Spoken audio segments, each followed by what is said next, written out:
The deck creaks beneath my paws, each board groaning like a weary animal. I move silently, weaving between boots and barrels, my nose twitching at the scent of salt, wet rope, and something older, something that smells like waiting. The humans speak in loud voices to outmatch the wind, but their hands tremble more than my whiskers in the cold.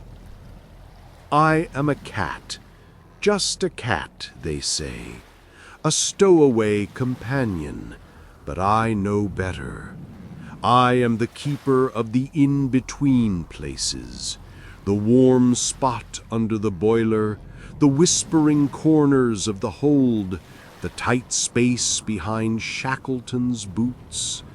I do not steer the ship or plot our course, but I watch, always watching, from high beams and coiled ropes, from the edge of the world.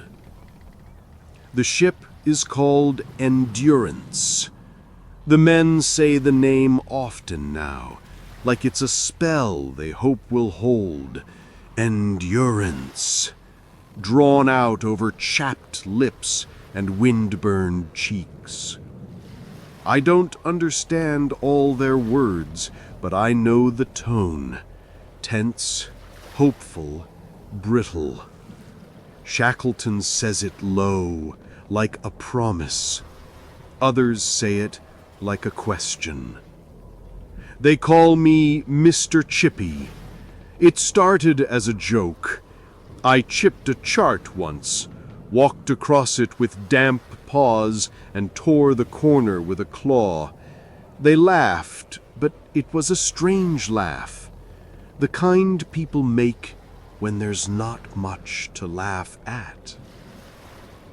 Since then, I've been Mr. Chippy, the little shadow who paces the deck with a tail high and ears turned toward the creaking sky. Mornings here come pale and late, brushing the horizon with cold gold that never warms the skin. The cold bites through every layer, even the thickest coats. It crawls into boots and between ribs. I tuck myself into nooks of warmth, inside crates, under canvas, sometimes in the crook of a sailor's arm. One of them, the young one with freckled hands, always lets me stay longer. There used to be music. Someone played a concertina. There was singing once, loud and clumsy. Now it's quiet, except for the ice. The ice talks. It groans beneath the ship, sharp and low, like something ancient waking up. It presses tighter each day, slow but certain. The men pretend not to notice, but I see them glance down when the hull moans. I see their eyes follow cracks in the floor. Sometimes I dream of warm things, a sunbeam on old floorboards, a fish left unattended on a plate, a fire, not just for warmth but for comfort. I dream in colors that don't exist here. The Antarctic holds no color, just white and more white, and when the sun is gone, black. Cold has no smell, no sound. It is the absence of all things. Still, I smell things the men don't. I smell hunger in their breath. I smell fear under their coats. I smell Shackleton's silence when he stands at the rail for too long. He looks out toward the nothing, jaw set like stone. He rarely touches me, but I've seen him smile when I curl near his boots. A tight smile, but it means something. There are maps on the table, marked with lines that bend and loop like string caught in a storm. I walk over them sometimes. I follow their paths with my paws. But there's no warmth in those lines, no smell of home, just the ink of dreams and the paper-thin hope of movement. Below, in the belly of the ship, the stores are stacked high, sacks of flour, barrels of salt meat, crates filled with metal that rattles in the cold. Rations, they call them. They count them often now. They count many things now. Days, matches, inches of fuel. I count in other ways. How many paw steps to the stove? How many breaths before sleep? How many glances I get before they look away? There are rats, too, bold ones. They skitter along the beams and chatter when they think no one hears. I chase them sometimes, not out of hunger, but instinct. The men cheer when I catch one. It gives them something simple to celebrate, a win, however small. At night, I climb high, up the rigging where the ropes creak and the stars look close enough to swat. The wind tries to knock me loose, but I dig in with claws and settle into the sway. The sky here is clean, unbroken, a cathedral of frost. The stars whisper things too, old stories. I remember the ocean before it froze, the sound it made, like a deep breath that never ends. Now only the ice speaks, and it speaks of stillness. The men whisper at night, sometimes prayers, sometimes curses. I curl beside them when I can. My warmth is small, but it matters. Today, I saw a man write a letter. He paused often, staring at the page, as if the words wouldn't come. When he was done, he folded it and tucked it into his coat, close to his heart. I wonder who it was for. I wonder if I've ever been in someone's letter. They draw, too, with charcoal on the walls, tiny ships, mountains. One of them sketched me. Exaggerated whiskers, big eyes. I sat still and let him. It pleased him. I like when they remember that I am here. Not just as a shadow, but as something more. Today, the wind was quieter. I ventured to the prow, where the world opens wide and empty. I sat there for a while, feeling the cold creep into my pads. There was a sound, soft, distant, a crack in the ice maybe, or the memory of something else. I thought I saw a bird, just a speck, drifting over the white. It may have been nothing, but I watched it until it was gone. Now, I've curled myself into a coat left hanging near the galley. It smells like meat and tobacco and warmth long gone. I press my nose into it, and I dream with my eyes open. The men still speak of Shackleton, of the mission, of South Georgia, of survival. They speak less often now, but with more meaning. Every word feels like it could be their last.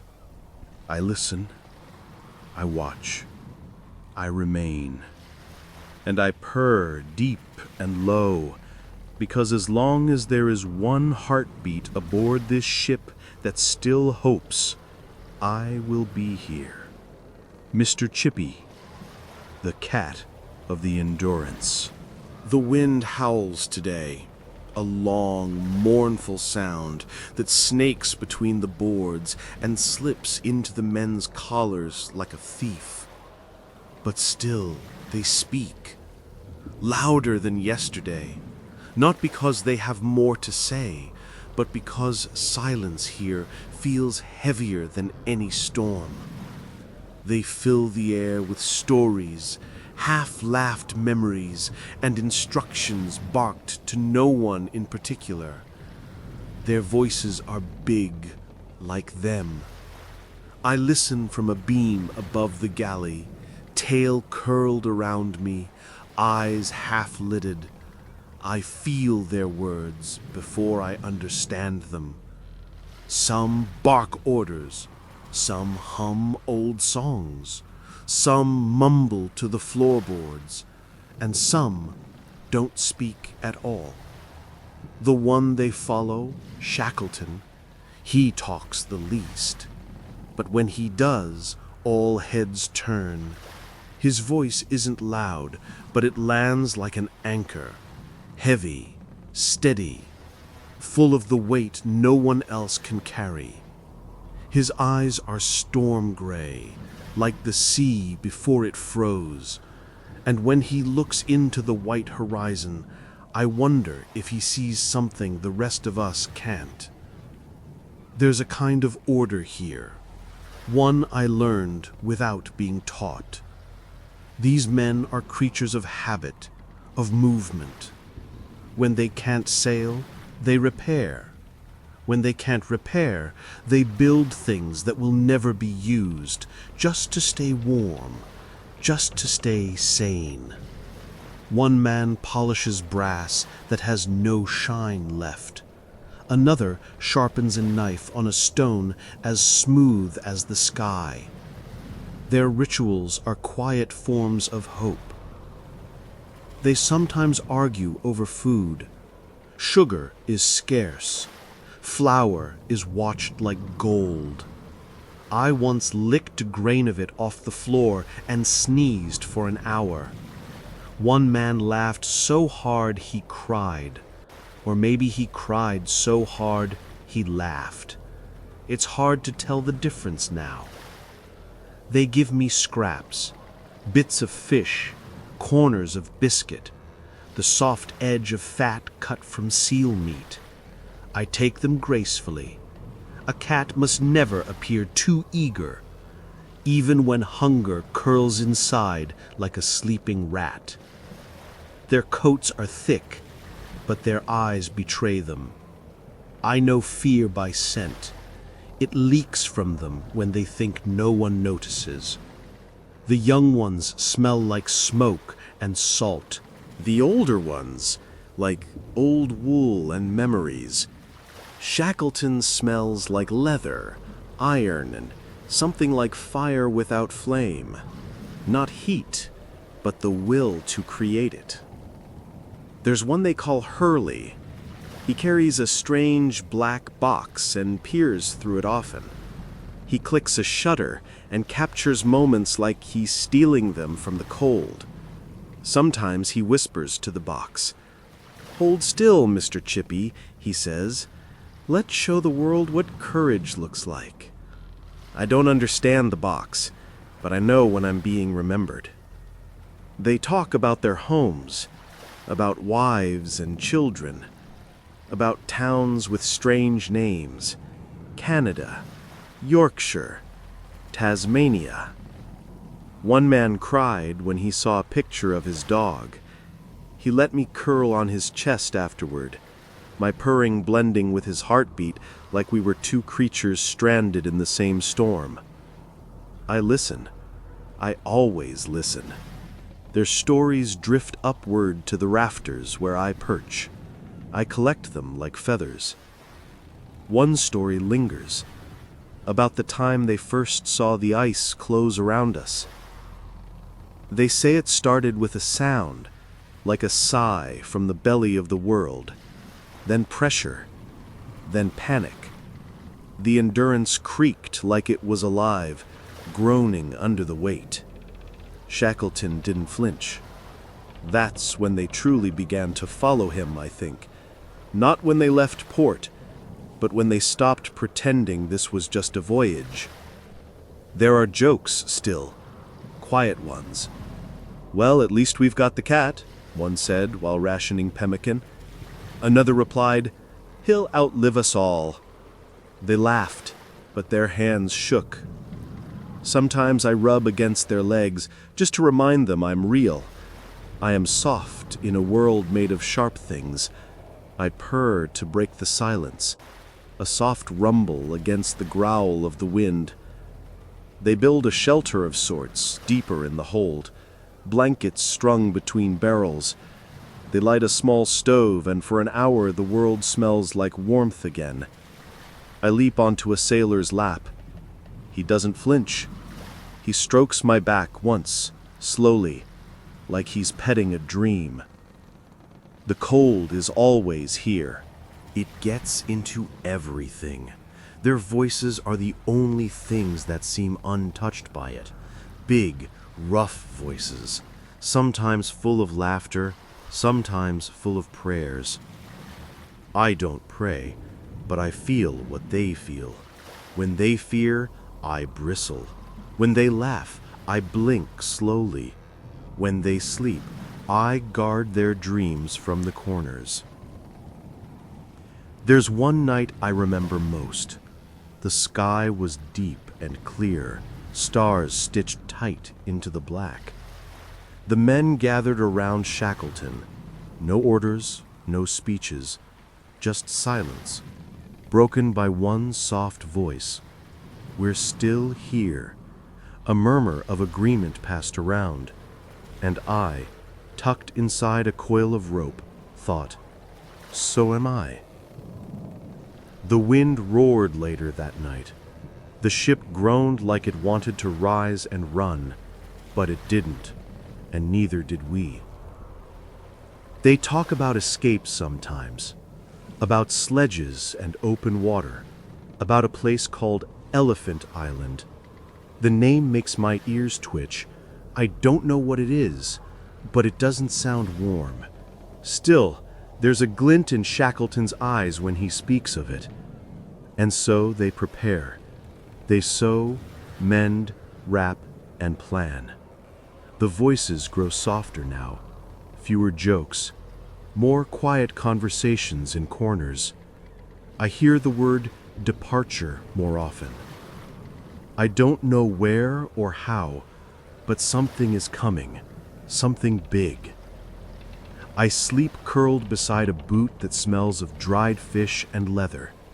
Above me, I hear them whisper.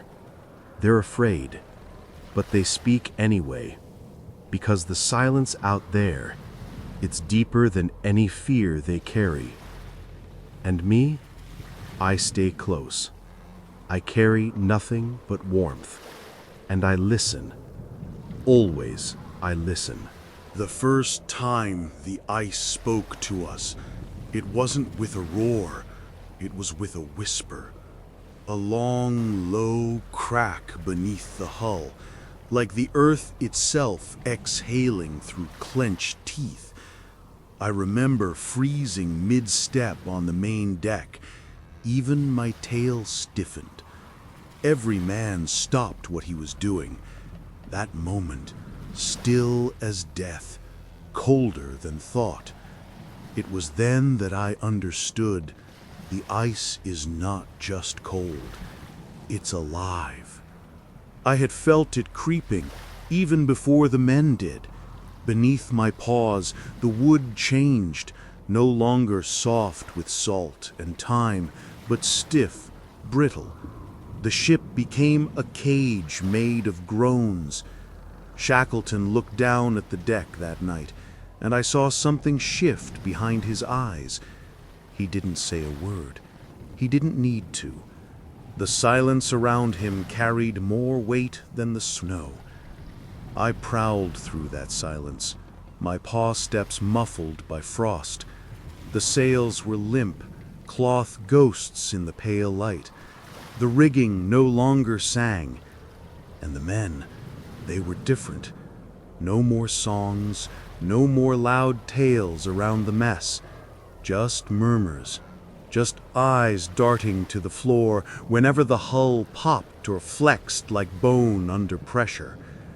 The cold found everything now. It slipped into boots, into breath, into dreams, It bit the fingertips of men who once wrestled whales and laughed about it. Their laughter froze too. Only Shackleton remained steady, a man carved from cliff rock. He stood out on the bow some nights, wrapped in layers of wool and silence, watching the ice as if it were an enemy with a name. I watched with him once, perched on the railing beside his boot. He didn't move, didn't speak, but he noticed me. I could tell by the smallest shift in his weight, the way his boot angled slightly to give me more space. No words, just awareness. That's all I needed. Then came the first break. It sounded like the world tearing open, a long, thunderous crack that began deep below and split through the very air. The men ran to the sides, eyes wide, breath visible. The ice was moving, slow, sure, inevitable. Splitting and heaving like ancient tectonics made flesh. Chunks the size of houses surged against the hull, grinding with a moan that made my ears flatten. I crouched low, tail puffed, instinct humming in every bone. The ship shuddered. The Endurance, my home, their hope, gave a cry like an animal in pain. One man yelled, another dropped to his knees, hands splayed on the timber as if trying to hold it together by touch alone. I ran then, down into the dark belly of the ship, past crates and ropes and things that no longer mattered. I curled into the smallest corner I could find, listening, not just with ears, but with skin, with whiskers, with the deep place all animals have when danger is near. It didn't stop. The ice didn't stop. Later, I crept out, cautious. Above, the men were still. Some smoked without lighting. Others just stood, hands in fists, looking out over the glittering wreckage of their world. Hurley had his camera. He pointed it at the chaos like it could tame the storm. Someone whispered, "We won't sail again." They didn't say it to anyone in particular, maybe not even aloud, but I heard it, and so did the others. That night, the cold reached deeper, not in temperature, but in spirit. It pressed into the men's thoughts, into the pages of their journals, into the grain of the ship's walls. The Endurance was stuck, trapped in a grave of shifting white. Her name mocked us now, a whisper of what she once had, what we hoped we still carried. The ice kept biting. Every creak of the hull sounded louder, every crack outside more intimate. I began to dream of snow, not as scenery, but as sound, sharp, constant, unending. It hissed in my ears even when I slept. But even now there was warmth. Small, flickering things.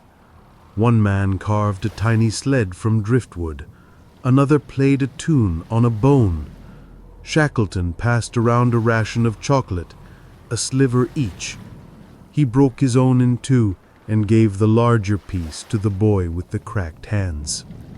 And I crawled into someone's coat that night. They didn't stop me. They let me stay, pressed against the place where ribs shivered and breath shook. I purred, and they whispered into the dark, "Good lad, Chippy." Outside, the ice groaned again. Another bite, another inch lost. But we stayed. The fire in the stove burned low, its heat barely more than memory, but it was enough. Enough to remind us we were still alive. and in the corners of the ship I walked softly, quietly, a shadow with fur and eyes that missed nothing. I was their ghost and their guardian, their familiar in a land where nothing was familiar. They called me lucky. They said cats brought fortune. I didn't believe it, but I accepted the title. I wore it in the way I sat near the compass, in how I tucked myself into the folds of their coats when they needed it most. One of them made me a tiny scarf, stitched from fraying wool, dyed with soot. He tied it gently around my neck and said, "If we go down, little one, at least you'll go in style."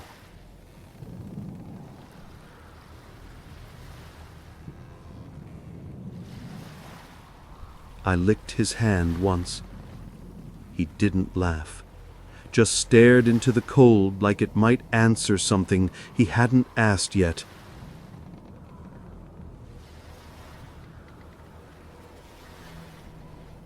The ice bit again that night, but so did we.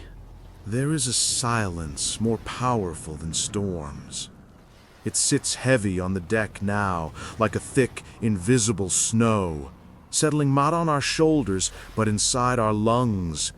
The sails hang limp, frozen where they once danced. No breath from the sky, no pull in the rigging, just canvas turned to sculpture. Still, stiff, waiting for a wind that won't come.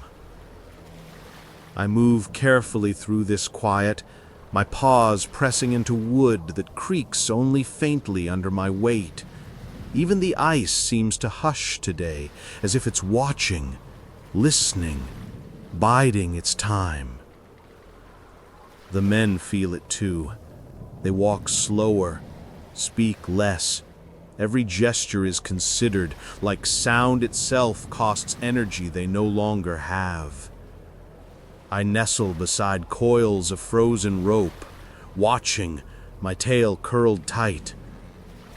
Their boots strike the deck like muted drums, rhythms meant more for routine than purpose. Nothing moves, nothing advances. The ship remains locked in place, an island of wood in a white sea of teeth. Above me, the sails sway a fraction, just once. Not enough to catch hope, but enough to remind us of what used to be. This is the stillness that follows struggle. After the shouting and cracking and shifting ice, now there is this, as if the world is holding its breath. And in that breathless pause, I hear everything. The faint scraping of a spoon on a tin plate, a cough that ends in silence, the slow, rhythmic rub of calloused hands warming one another. Even my own breath feels loud. The Endurance groans only now and then, but when she does, every man listens. We've begun to understand her voice. She speaks with tension, with pressure, with warnings wrapped in timber. I sleep near the wall sometimes, ear pressed to the hull, sensing the slow agony of wood against ice. It's not pain like the men feel. It's older, deeper, like the grief of trees turned to ship, turned to prisoner.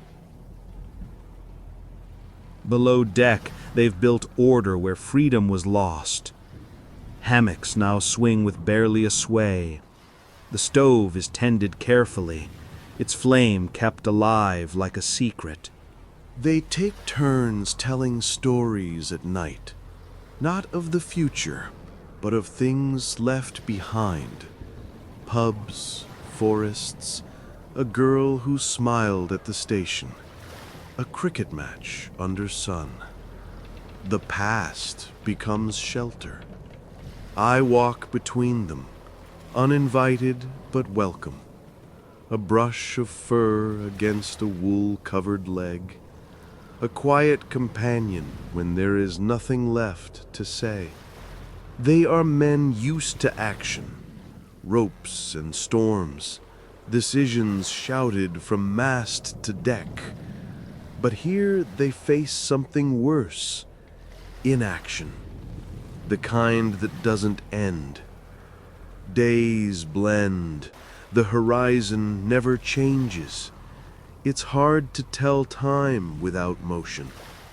So they measure time by the sound of the stove, by how long the bread takes to thaw, by my visits. "Here comes Mr. Chippy," someone whispers, and for a moment the stillness breaks. One of them built a tiny ship model out of scrap wood. It rocks on a shelf beside his hammock, a miniature of what we used to be. Sometimes I bat at it with my paw, and he grins. "You trying to sail us out, Chippy?" he murmurs. I blink slowly. It's all I can offer. Shackleton doesn't smile often, but when he does, it reaches his eyes. Not warmth exactly, but steadiness. He walks the deck each morning, whether the wind moves or not. He checks everything, the ropes, the sails, the ice lines. Even in stillness, he commands motion, a kind of resistance, not against nature, but against surrender. I walk with him sometimes, not beside him, he doesn't need company, but behind him, at a distance. My steps echo his, smaller but no less committed. I think he hears them, even if he never turns. There's a kind of beauty in the stillness, too. The sky spreads like brushed metal above us, pale and vast. The snow doesn't fall in flakes here, it settles in whispers. Ice crystals cling to the ropes like lace. Even the men's faces seem softened by it all, their edges rounded by cold and quiet. I find a spot beneath a tarp where light filters through thin frost. It paints patterns on my fur. I watch them change hour by hour.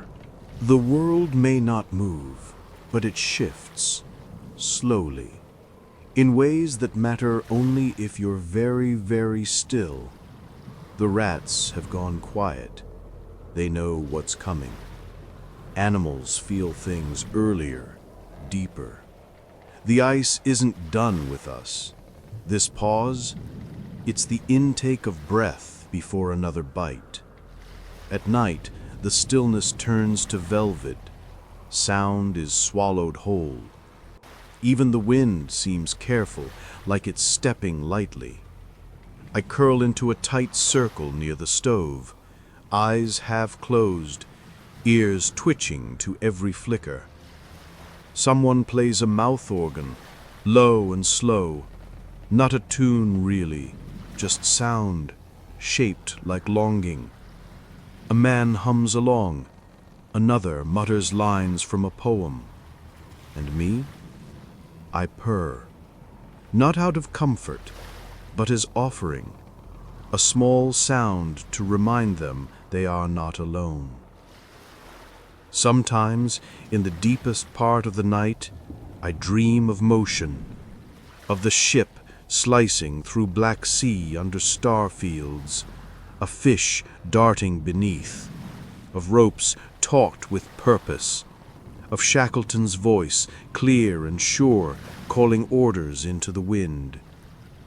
But when I open my eyes, all I see is stillness. Still sails, still sky, still men. Yet inside each of them, something stirs, a spark, a waiting fire. Even in this still world, they are not extinguished. and neither am I. The stars have changed. They used to blink gently above us, like the watchful eyes of something old and distant, calm and patient. Now they shimmer with a strange intensity, as if trying to warn us, or perhaps mourn us. On nights like this, when the wind has no voice and the ship barely breathes, the sky seems broken, fractured, like shards of dark ice scattered across an endless dome. I lie atop a coiled rope, paws tucked under my chest, watching. My breath rises in tiny clouds. My ears twitch with every faint groan from the ice below. It's not just cold anymore. It's deeper than that. It's as though the world itself is holding back a storm it can't contain much longer. The men speak little now. Even their dreams seem muted. They move through the ship like shadows of their former selves, silent, slow, and heavier with each passing day. The stillness we once found eerie has become routine. But beneath that quiet, something trembles. I feel it in the planks beneath me. I feel it in the bones of the ship, in the boots of the crew, in my own twitching tail when I sleep too lightly. The pressure is building again, not from wind or waves, but from below. The ice is shifting, thinking, deciding. Tonight, Shackleton stood alone at the bow for hours. I followed him, silent as breath, and watched from behind a barrel. He never moved, not even when the ice cracked in the distance, like distant cannon fire. His silhouette, framed against the broken sky, looked smaller than usual. Not weaker, just human. Even the stars couldn't soften the look in his eyes. Below deck, the stove burns low. The men huddle around it, sharing stories, less out of nostalgia now, and more to stay awake.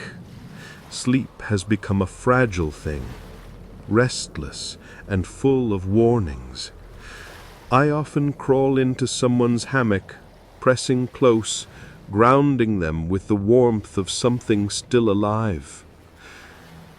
They speak of signs, the groaning timbers, the ice ridges climbing higher, the rations shrinking. Someone swears they heard the hull pop like a knuckle last night. Another says the sky isn't right anymore. I don't know what's true. I only know that the silence is no longer peaceful. It's strained. One man talks in his sleep. He calls for his dog. Another holds something tightly wrapped in cloth. He never shows anyone, but I know it's a photograph. He unfolds it once a day, then hides it again, like it's a secret that keeps him breathing. I understand this instinct, to hold something, to nest in memory. That's what I do too. I curl into the coat that smells like fish oil and warmth.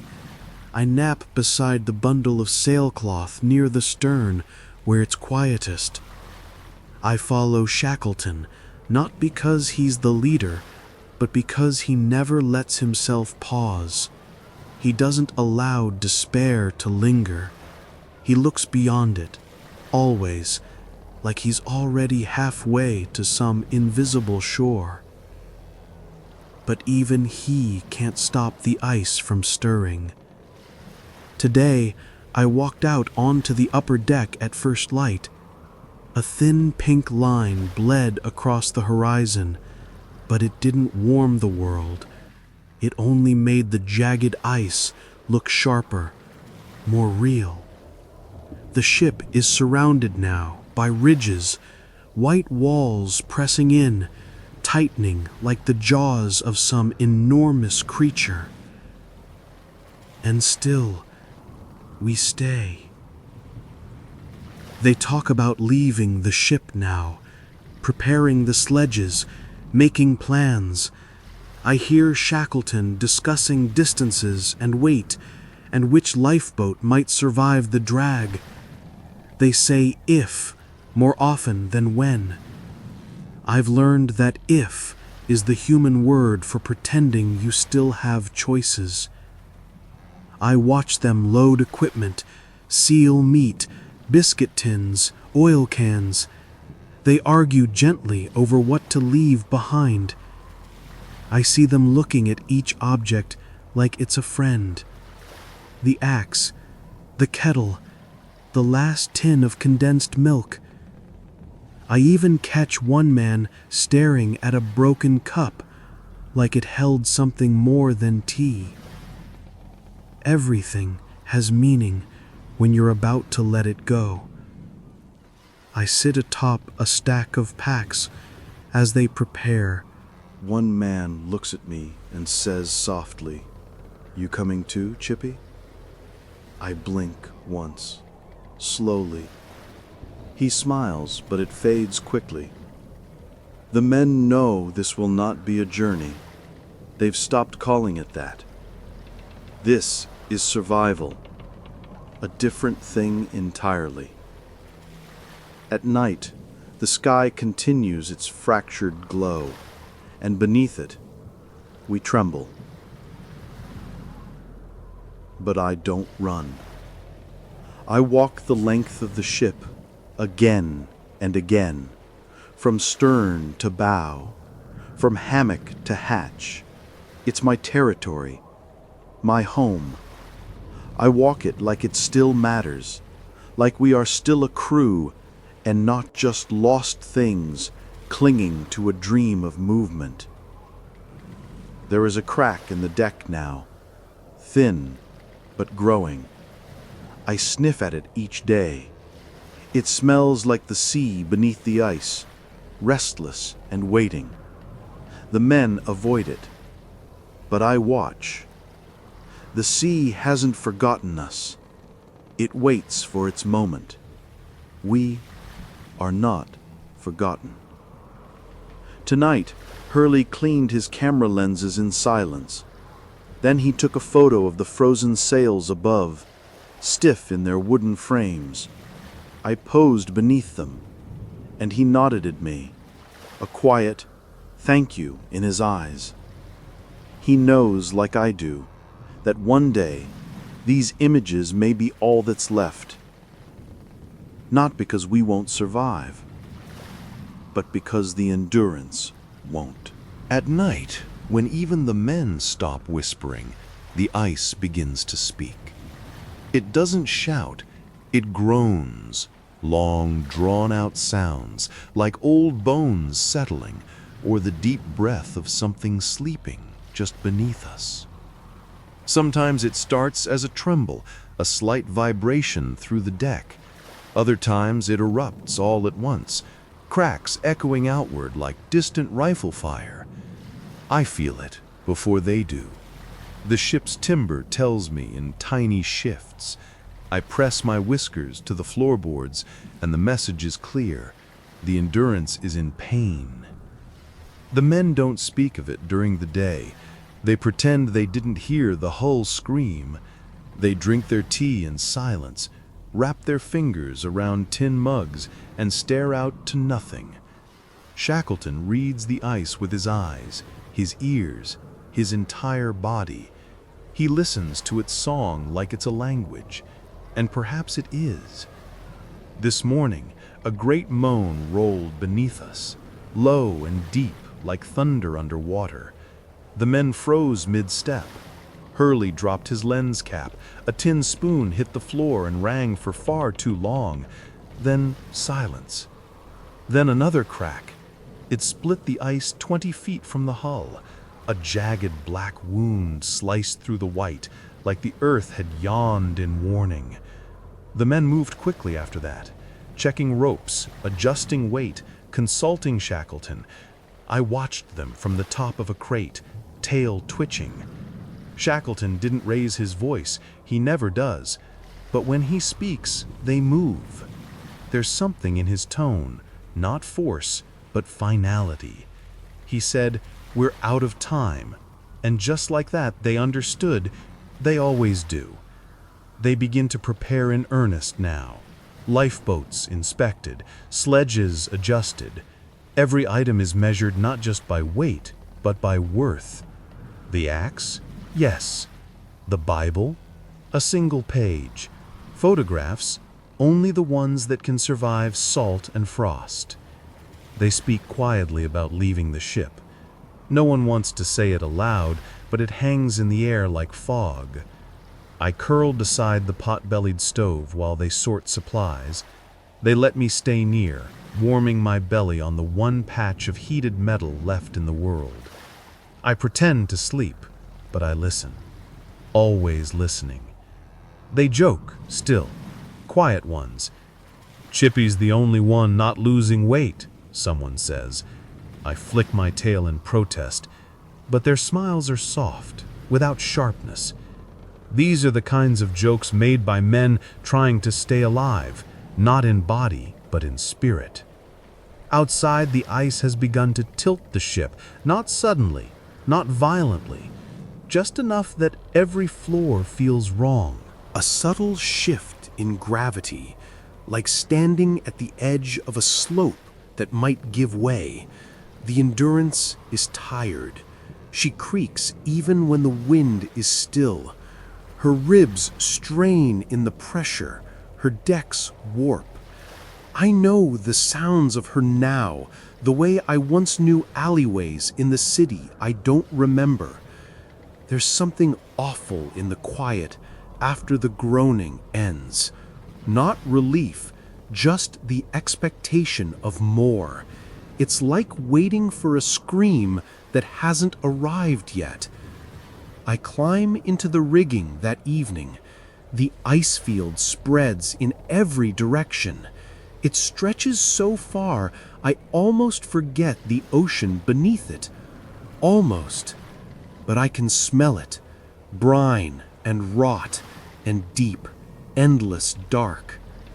The sea is there, just under the surface, waiting for its moment. And when the next groan comes, I feel it in my chest. The ship shivers. A plank splinters above the galley. Men rush to assess it. Their voices are calm, but fast. "Brace here! Shift the weight! She's buckling near the stern!" Shackleton says nothing until they finish. Then only, "We hold as long as she holds." Later, as they sleep, I curl beside the engineer. His breath is uneven, his boots are soaked, but his hand rests near mine, not quite touching. I purr, softly, for both of us. They say I bring luck, but I've seen luck. It looks different. It doesn't groan beneath you. The dogs are restless too. They bark at the ice, low, uncertain growls in the direction of nothing. Their instincts scream the truth. The pack leader snapped at the wind today, just once, then sat down, tail flat, eyes wide. There's no wind tonight, just the groans and the sighs of men pretending to sleep. Someone reads aloud from a book with frayed pages. The words drift like smoke. Though the ship be still and time cruel, the fire inside must never dim. I don't understand all their words, but I understand what matters. Stillness isn't peace. Groaning isn't collapse. Fear isn't failure. Not yet. I climb back to the deck and sit near Shackleton. He doesn't look at me, but I know he hears me approach. The stars flicker above, and for the first time in days, the sky is clear, cut glass blue, with nothing soft to it, just raw clarity. We sit like that for a long while, listening, not to each other, but to the ice. Shackleton's eyes are different from the others.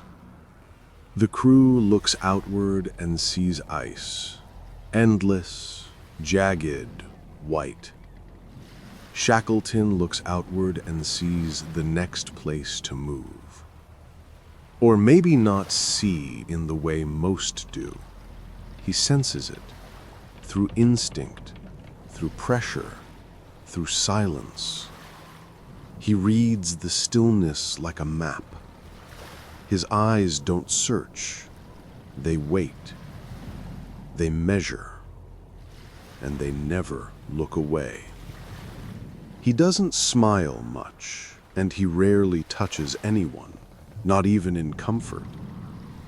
But when his gaze falls on a man, it stays, anchored, unwavering. The others straighten beneath it, like rope pulled tight. I've felt it too, more than once. Not long ago, I jumped up onto the crate where he writes. He didn't flinch. He just watched me, his pen frozen above the page. I walked across his maps, careful but deliberate. He didn't push me off. He just followed my steps with his eyes as if I were tracing something he couldn't yet understand. Then he scratched behind my ear, just once, brief and rough, but I leaned into it. He looked away almost immediately. Still, I stayed there with him for hours. They say he's the heart of this expedition. I think that's wrong. The heart beats, it reacts. Shackleton is something else. He is the spine, the structure that holds it all together when the limbs are weak. The men watch him constantly, though they pretend not to. When the hull shrieks, or the dogs snarl, or the ice splits beneath them, their eyes search for his, not for answers, but for reassurance that answers still exist. And he gives them to them, without drama, without speeches, sometimes just a nod, sometimes nothing more than the act of standing still. But that stillness is louder than panic. Today he stood in the sunless light and stared at the rising ice ridge that threatens the hull. The others were muttering, worried, but he stood silent, watching, thinking. His arms folded behind his back. The wind whipped at his coat, but he didn't move. I walked beside his boots and looked where he looked. I saw only ice, but he must have seen something else. Later, he gathered them below deck. No panic in his voice, just calm, clipped words. They will prepare the boats. No more pretending. The ship cannot be saved. Not completely, but lives can. They nod, some more slowly than others. It's strange to watch them. Grown men, seasoned sailors, hardened explorers, look at him the way I might look at a high place to leap from, hesitant, measured, trusting.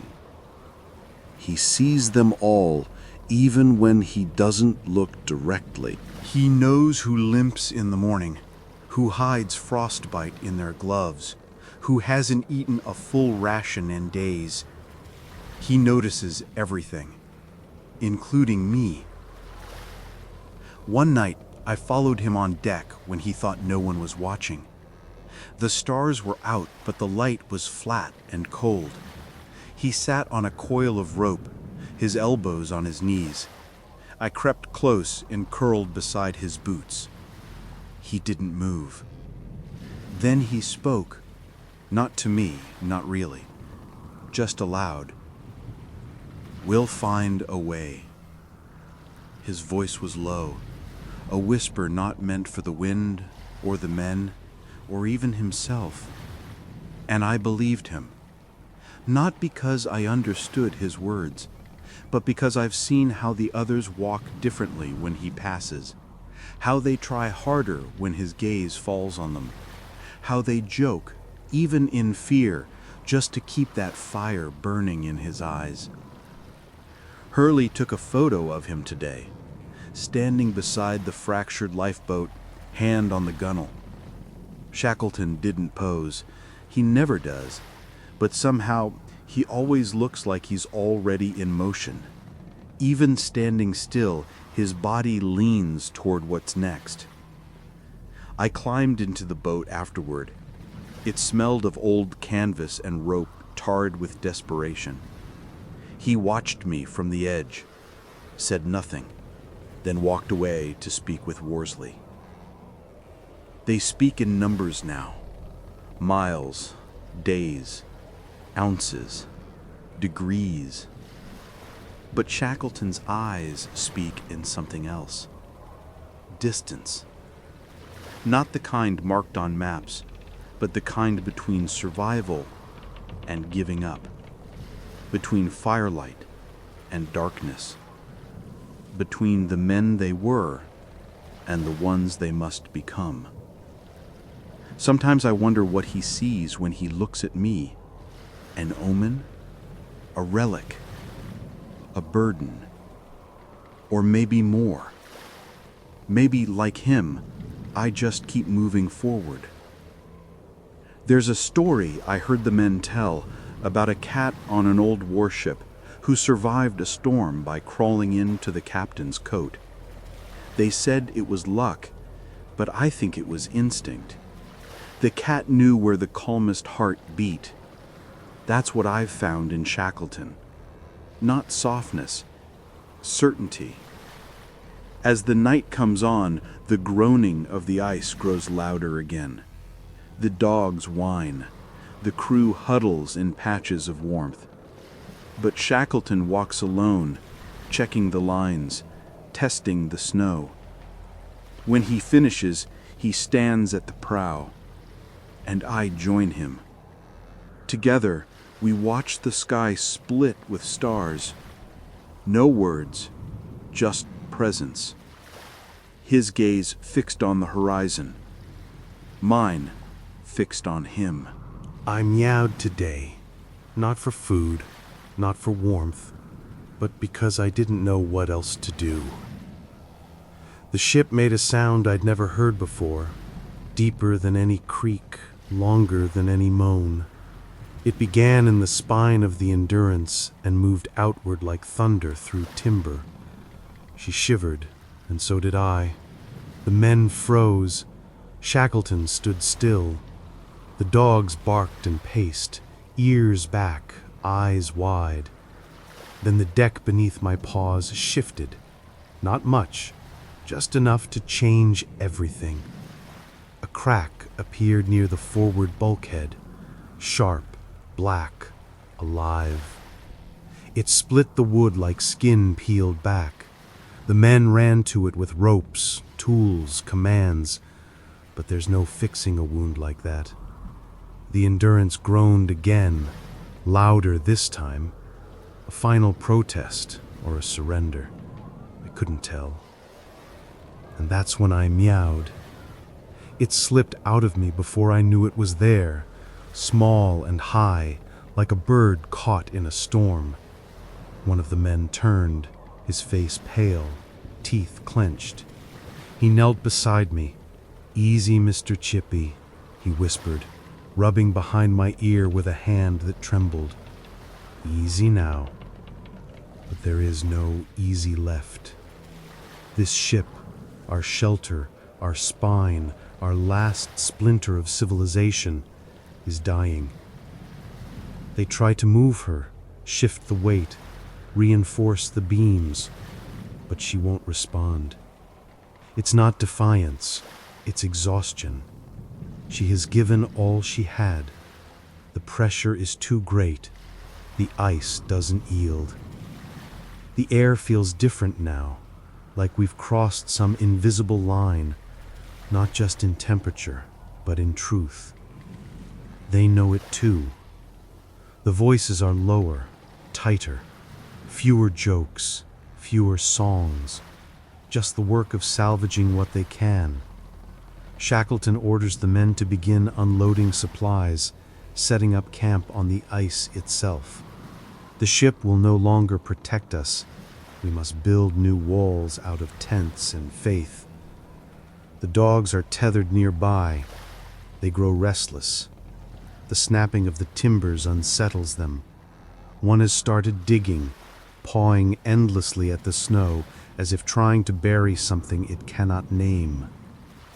I walk through the remains, tools scattered. A lantern tipped, a crate cracked open to reveal sweaters still folded, never worn. I stepped carefully, as if noise might tip us into collapse.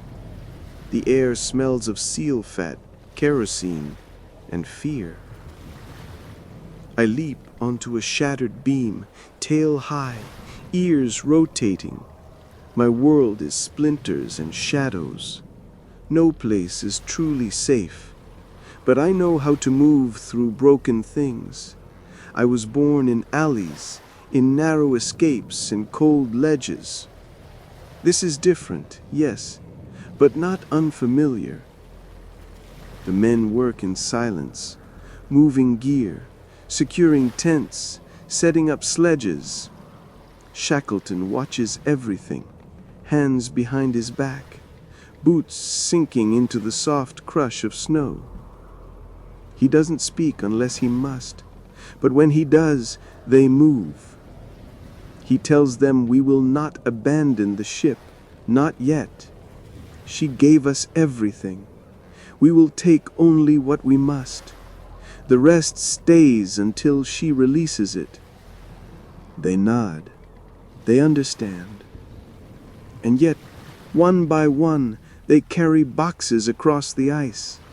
They step carefully, avoiding the deeper blue patches where the surface may not hold. The ice is thick, but not trustworthy. Tonight, I climb onto what remains of the forecastle.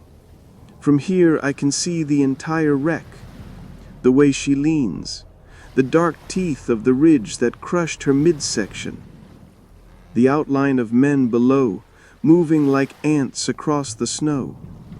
The Endurance looks like a creature caught mid-roar, frozen in time, still trying to speak. I let out another meow, this one quieter, almost a question.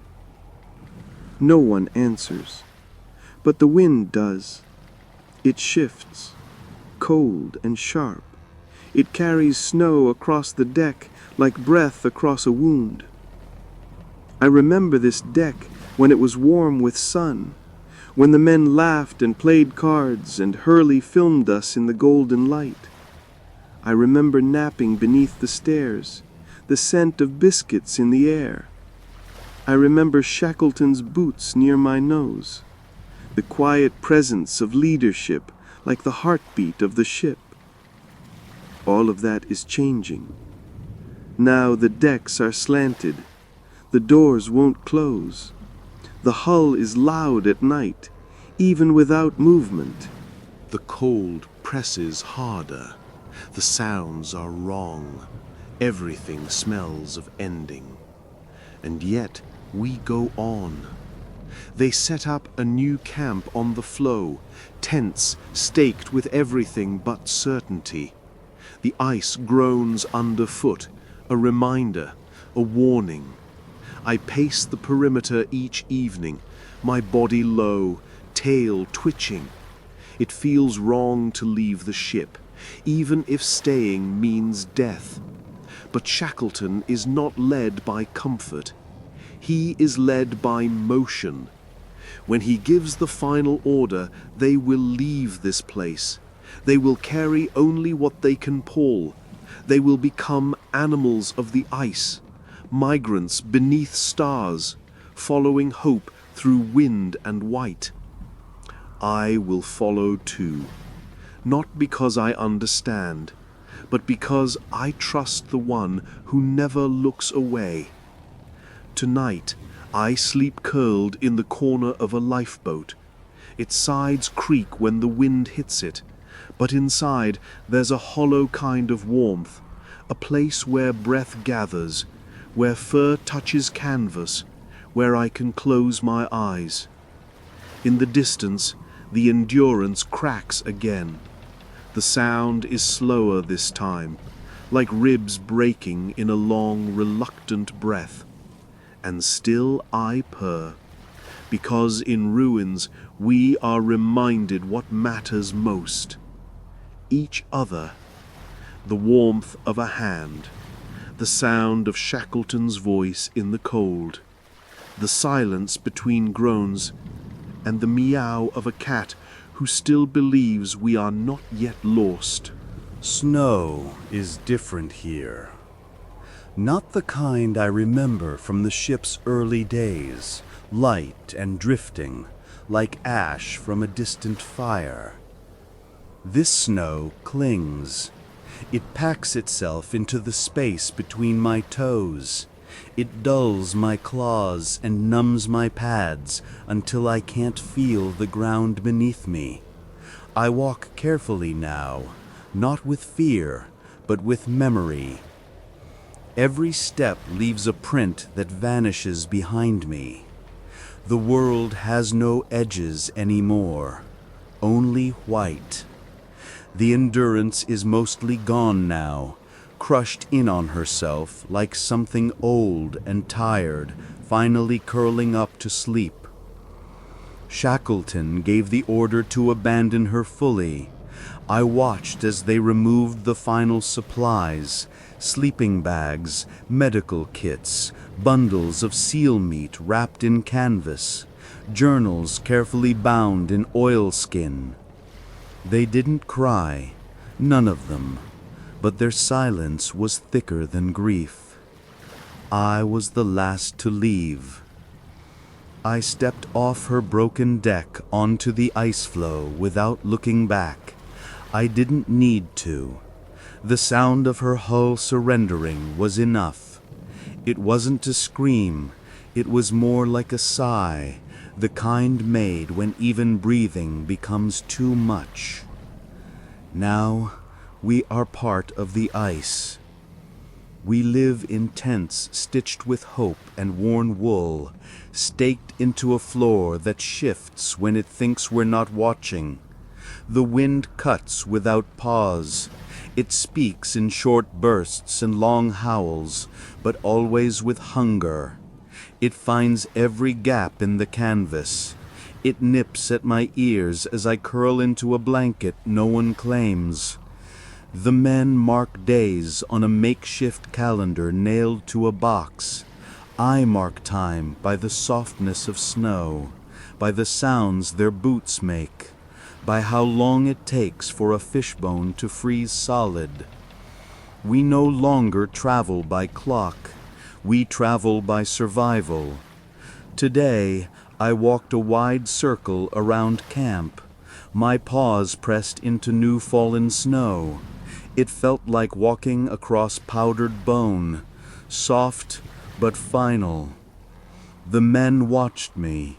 One said, "Chippy's scouting again." Another added, "He knows where not to step." They trust me more than they trust their compasses now. Perhaps because I never pretend to know anything. I just move. They speak less. The conversations are fewer, but more real. I heard Worsley tell Shackleton he's ready. Whenever you give the word, no one asks what happens if we don't find land. No one asks what happens if the ice gives out. The questions are there, hanging like frost on beards, but they don't voice them. Not yet. Instead, they build routines, 3 meals, dog patrols, repairs on the boats. Some men write letters no one will deliver. Others mend things that won't last. It's their way of resisting the endless white. One of them, Wild, the second in command, feeds the dogs each morning with hands that crack and bleed in the cold. He hums while he does it, always the same tune. I don't know what it is, but it keeps him upright. Hurley still photographs what he can. He took a picture of me today, curled up inside a boot. The boot belonged to a man we left behind, far back in time. Not to death, but to another version of this expedition, before ice and ruin and waiting changed us. The snow keeps falling. Sometimes I lie still for so long it piles on my back like a blanket. I don't shake it off, I let it cover me. It's the only thing here soft enough to mimic warmth, and sometimes it hides me from the fear in their eyes. They think they hide it well, but I smell it. Not the sharp fear of danger, not the instinctive bolt of prey. No, this fear is slower. It settles into bones. It sits behind the eyes and makes men chew more slowly, speak more quietly, stare at the same horizon for hours. Still, they carry on. Every day, Shackleton inspects the boats. Every night, he meets with the officers in low voices, tracing maps drawn in guesswork and will. They plan for a journey not yet begun, a crossing of open sea and boats not meant for oceans. I watch him from a distance, and even now, I believe him, because his eyes have not dimmed. He walks with a limp some days now. The cold is cruel to his joints, but he never mentions it. He stands with his spine straight, his coat pulled tight, his eyes scanning for what only he seems to see. And I follow him. In the quiet moments, I sit beside the stores. The tins are fewer now, the seal meat is thin, but they still feed me. Small bites pressed into the corner of a mitten. No one ever says, "We should leave the cat." Not once. I am part of this crew, as much as any man. Sometimes, when the snow is thickest, they can't see their own footprints. The path from tent to tent disappears in moments. It's then that I lead them. I walk ahead, my paws silent on the drift. They follow without a word. We don't need words. One night, a blizzard trapped us inside for hours. The canvas flapped like a beating heart. The cold found its way in. The lanterns died one by one. and in the dark, someone reached out and pulled me close. I purred. Not because I was warm, but because they needed it. When morning came, the world was white again, all tracks gone. Only the tents remained, small, stubborn shapes on a flat sea of snow. I stepped outside, and my paws sank into the fresh layer. No one followed. I stood there alone, the snow wrapping my legs like a blanket, and looked out. No ships, no trees, no birds, just white. And in that white, I made the first print, a single paw pressed into snow that no one had claimed. A reminder, we are still here. We walk now, not on land, but on memory. The men pull sledges across a world made of silence. I walk beside them, my paws leaving prints too light to last. There is no path here, only white. Above, the sky is the same pale steel. Below, the snow rolls like the surface of a frozen sea. And in between, we move, slowly, deliberately. Southward, they say. But there is no south here, only nothing. They left the wreck of the Endurance days ago. I remember Shackleton giving the final glance back, his jaw tight, his eyes unblinking. No speeches, no farewell, only forward, always forward. He was the first to step off the ice floe onto this unclaimed plain. The rest followed, and I followed them. They dragged the lifeboats like coffins behind them, strapped with leather and frozen rope. The boats groan across the crusted snow, their curved hulls scraping and catching with every uneven ridge. The dogs run ahead or fall behind, their breaths clouds in the frozen air. The sledges creak. The men grunt. The wind presses into our faces like a wall.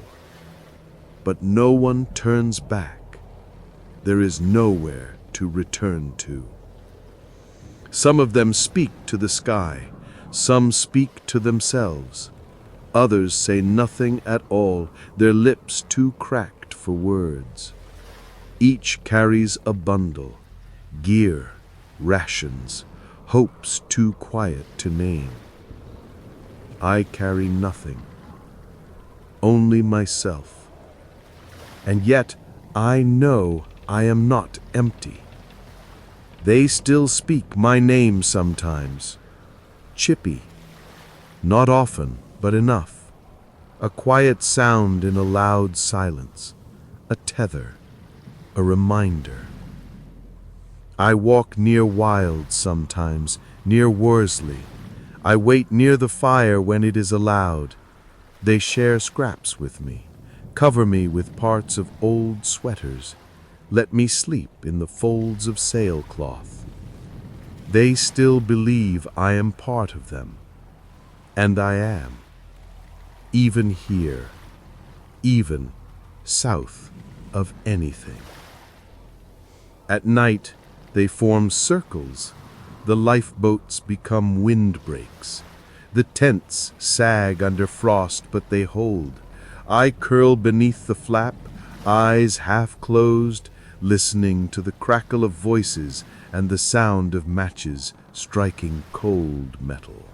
They boil snow for tea. They pass around seal meat that crumbles like dust. One man hums a tune, more breath than melody. And someone always says, "We'll move again tomorrow."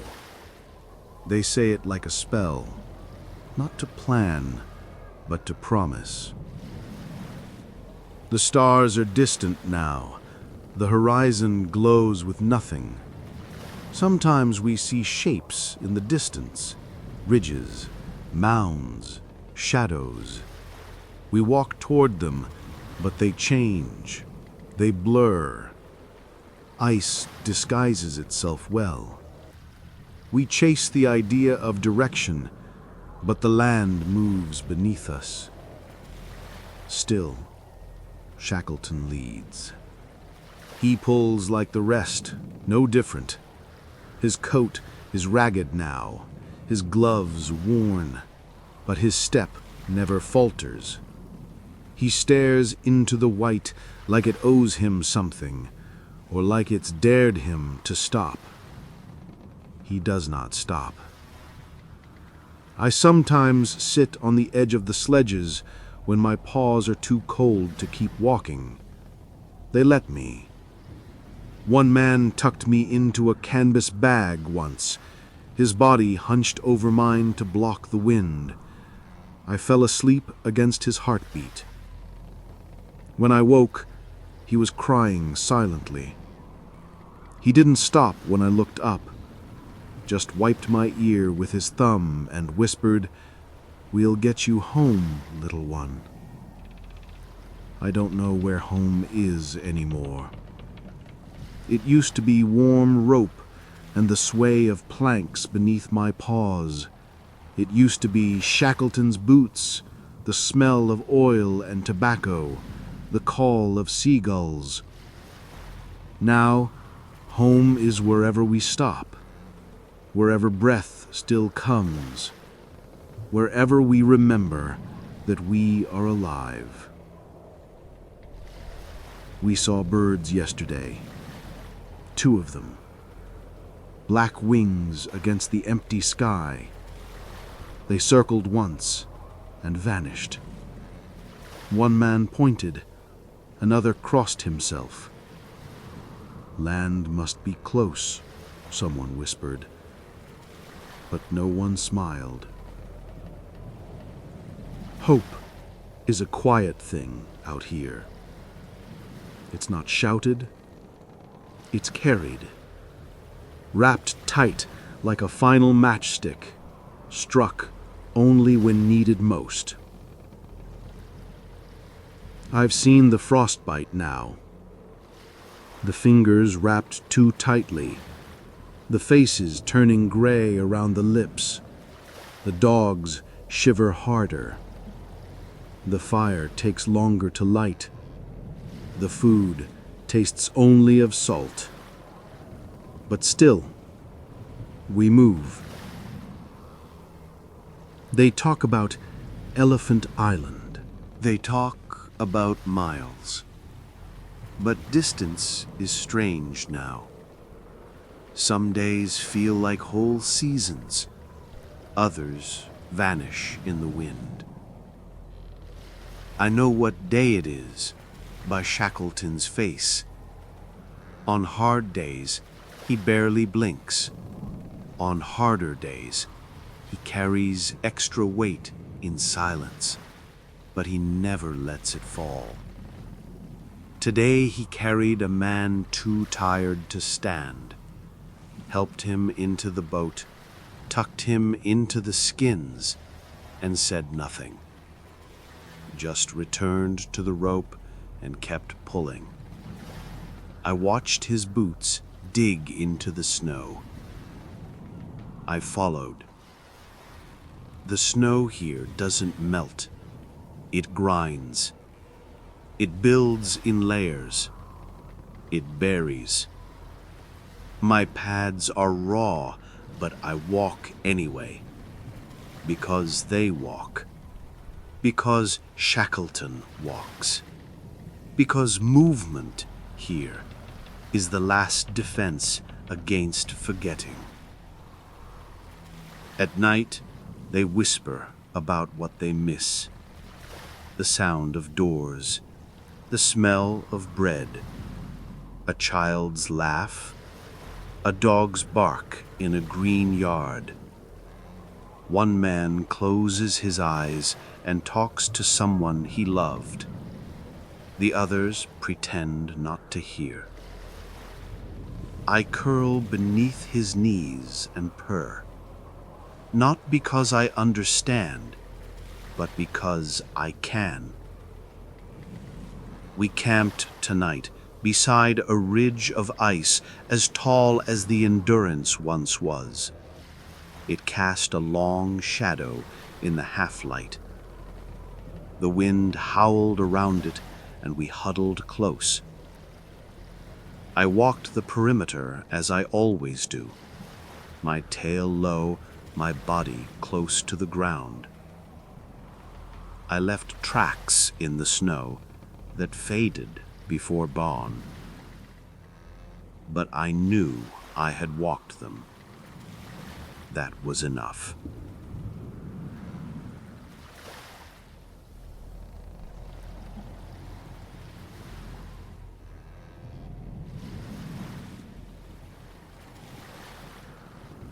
They move like shadows now. Not men, not quite, not in the way they once were. They walk hunched against wind that scrapes skin raw. Their steps drag, their limbs heavy. Even their breath seems quieter, as though the cold steals it the moment it leaves their mouths. The frost has grown bold. It claims their beards, their boots, their fingertips. It creeps into the stitching of their coats and the cracks of their lips. They don't complain. They haven't in weeks. Complaints require energy, and here, energy is sacred. I walk among them still, smaller, lighter, but not forgotten. They see me even in their silence. "Chippy's still walking," someone whispered today. "So we must too." That was enough to keep them moving. I know they're watching the sky more closely now, watching the ice beneath their feet. The shadows are longer, even when the sun is just a white smear on the horizon. Their bodies cast no sharp lines anymore, only pale impressions stretching behind them like memories made of cold.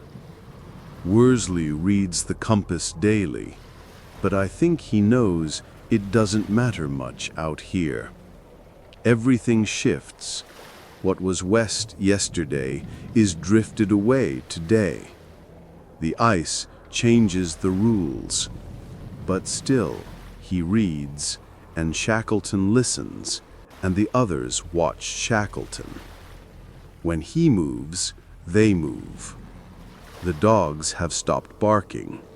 They run in silence now, their breath heavier, their eyes dulled. One collapsed yesterday. They didn't speak of it, just untied the harness and moved on. I sat with the dog's body for a moment. My paw rested lightly on its shoulder. We didn't share language, but we shared purpose. We both moved through this world of white, obeying only instinct and warmth. We understand each other, animals and men. That's what survival is, understanding without explanation.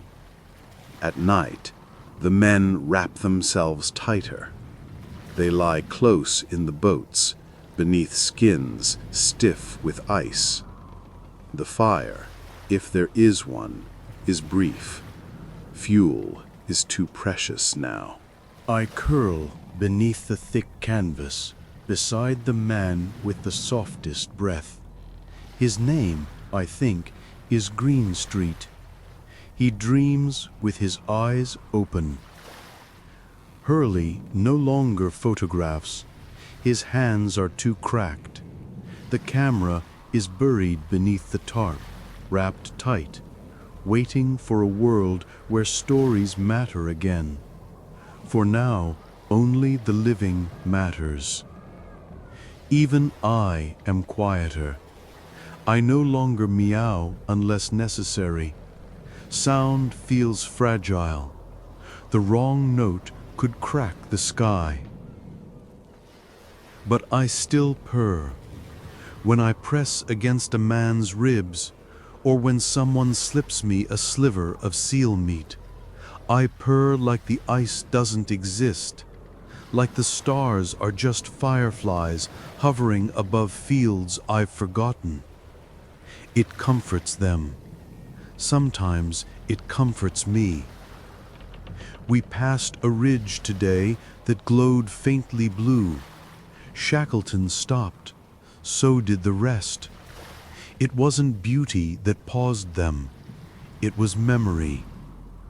The shape reminded them of the endurance, the way her bow once sliced through waves, the way her masts reached for the sky.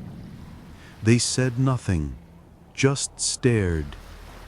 I think they remembered warmth, the smell of coffee, the sway of wood, boots on dry deck, laughter. I remembered too.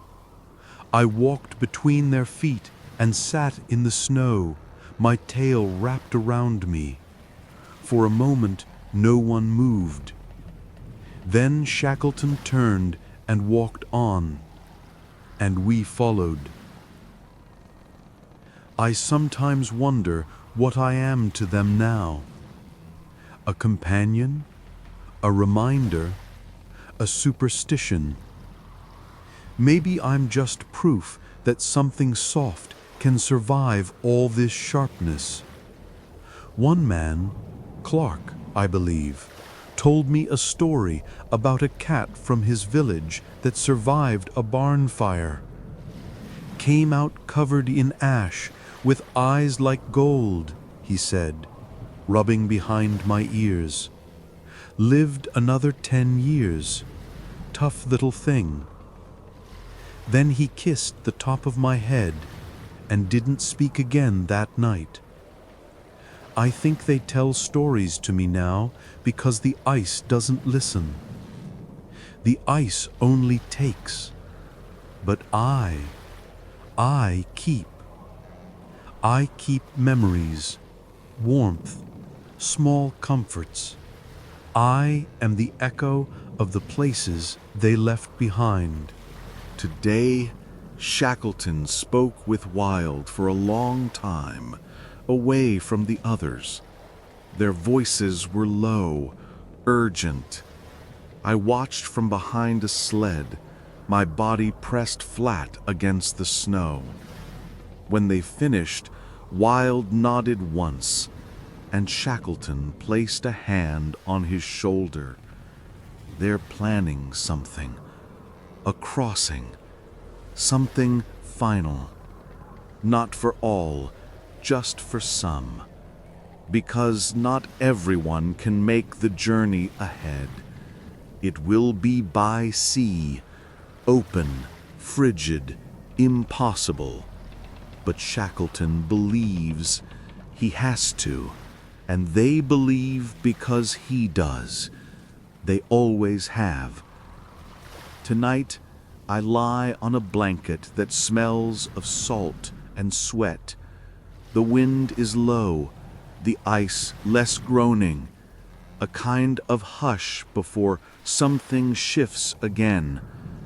I stretch out, pressing my paws against the hull of a lifeboat. It's cold, but solid, and for now, that's enough. One man begins to hum. Another murmurs a poem, something about stars and home. The rest don't respond, but they listen. They always listen. We are shadows, yes, moving slowly, but still moving. And in this frozen world where nothing lives easily, that is everything. The ice is quiet now. Not still, never still, but quiet in a way that feels final, as if it too is tired. The groans have faded into sighs. The pressure has stopped announcing itself. What remains is a soft hush, like a blanket drawn over a sleeping body. We are no longer marching. The boats have been pulled into a half circle against the wind. The tents lean into one another, patched with rags and resolve. The men move slowly, slower than ever. Every motion is deliberate, not out of fear, but preservation. Even breath is saved, measured, stored for the next hour, the next day. I watch them from my place beneath the overturned lifeboat, my eyes half closed, my body a ball of fur and warmth tucked between the ribs of what was once our hope for escape. Shackleton prepares to leave. Not all of them, only a few. Just enough to cross the sea, to find help, to come back. That's the plan. He doesn't say goodbye. He shakes hands. He nods. He holds each gaze a moment longer than usual. The men say little in return, because what is there to say when one part of you is walking into death so the rest might wake up to life? They load the James C. Caird, the strongest boat. They lash it tight with canvas and faith. The sea is black, and the wind bites like it did when we first came here. But Shackleton faces it the same way he's faced everything, with eyes wide open and jaw set forward. I want to follow him, but I don't, because I am needed here. They need me in the silence. I sleep beside Wild now. He talks to me sometimes in the dark, his voice soft and cracked. "When we make it out, you'll be the first to eat a real fish again, Chippy," he says. I blink slowly. I believe him. The men still dream. They talk in their sleep. Names, places, things that sound warm. One cried last night, just a few tears, quiet and ashamed. I curled against his chest until he calmed, until his hand rested on my back. I walk the edge of camp each day. My paw prints are shallow, erased in minutes by drifting snow. But I make them anyway, because they remind us we're still here, still shaping the ice, even as it tries to shape us. I have stopped chasing things. There are no more rats, no birds, no movement but ours. But instinct remains. I watch the horizon. I stalk the wind. I listen to the creak of tents, the shifting snow, the small sounds of men trying not to be forgotten.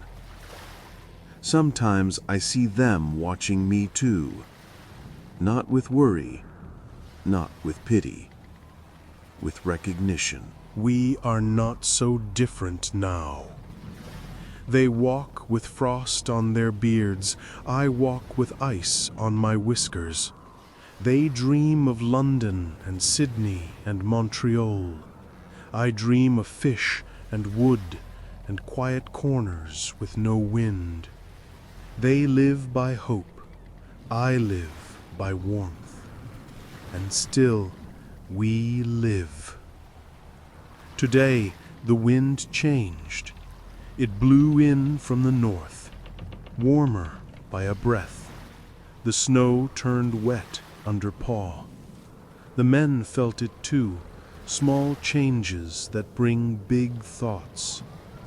One looked at the horizon and said, "Maybe this is the wind that carries them." Another just nodded.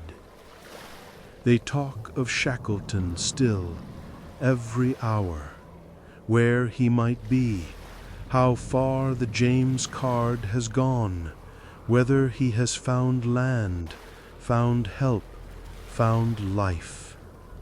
No one says what they fear, but I feel it when they touch the boat, when they tighten their coats, when they stare too long at nothing.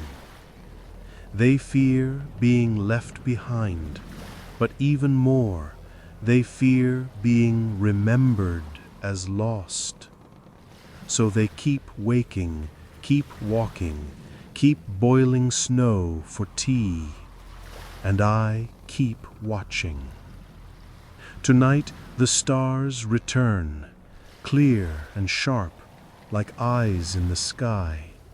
I lie on the canvas flap, my fur dusted white. I stretch my body toward the fire's last glow and close my eyes. Not in despair, in stillness, because sometimes all we can do is lie down where we are, in the tracks we've made, and wait. Not helplessly, but faithfully. Not frozen, but remembering warmth. I do not know what day it is.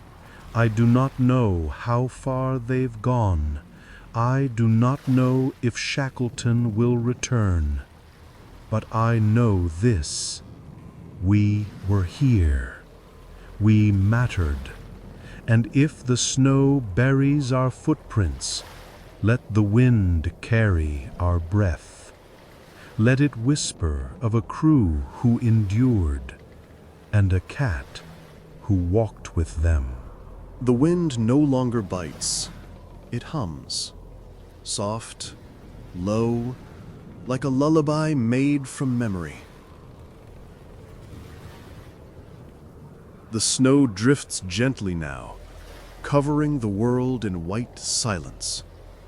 The tents disappear beneath it, slowly. The boats rest.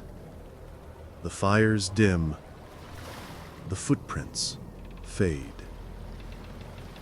And I, a small cat with frost on my whiskers, curl in the fold of a canvas blanket, warm in the chest of what once was ruin, now home.